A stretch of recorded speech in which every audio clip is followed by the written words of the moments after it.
welcome to BIO, your local news broadcasting station. I'm Kat Liss.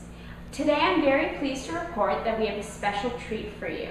Over the past couple of weeks, our very own Anna Mall has worked very hard to show you our cell in terms that you can understand. With this said, let's go over to her for our special report, Cell in the City. Hi, Anna. Hey, Kat. I'm so excited to show you how this cell works. As you said, over the past few weeks, we've had a team of 5 organizing a very special inside scoop for us. So we're going to start in the middle of it all, over here with the nucleolus, in the center of the nucleus. Okay. Hello, my name is Nucleus. I work around the clock to make sure that our cells run as smoothly as possible, and that we are well supplied with ribosomes, our protein synthesizers. But I would never be able to accomplish anything without the help of my chromosomes. After all, they're the ones that carry the vital information that we all need. Also inside the nucleus is the chromosomes. The chromosomes are organized genetic material, and they determine what the cell is like. Please follow me as we make our way outside the nuclear pore.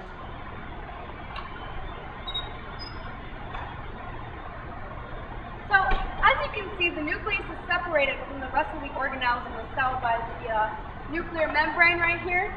The nuclear membrane keeps the nucleus separated from the rest of the cell, and that allows it to get its job done without being distracted by any of the other chemical reactions going on.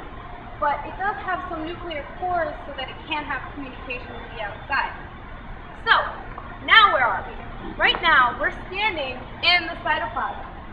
The cytoplasm is the organelle that's on the inside of the cell, and all of the other organelles occur inside of the cytoplasm. So, I guess now we should go. So, let's go. Welcome back to BIO.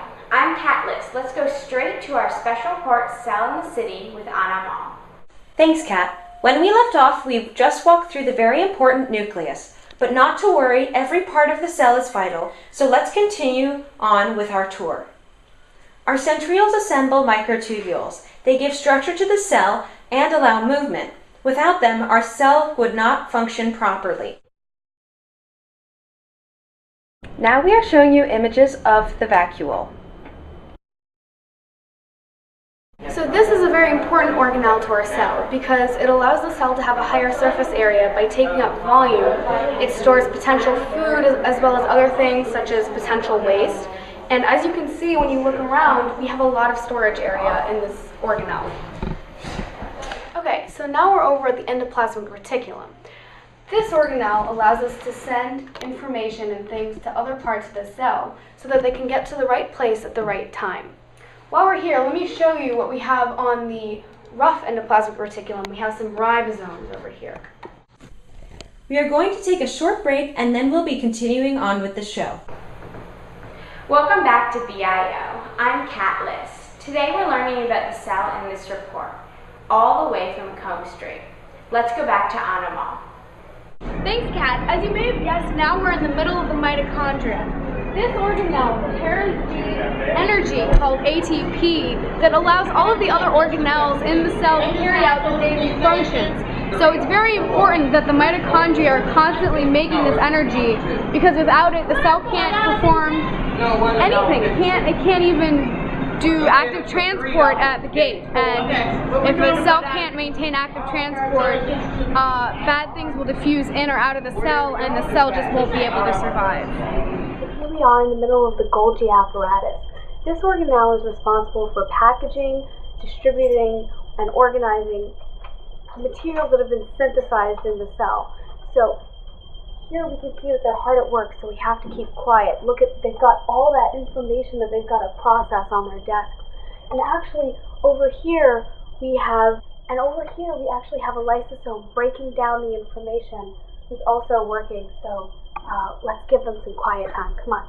Last but not least, we end on the outside of the cell.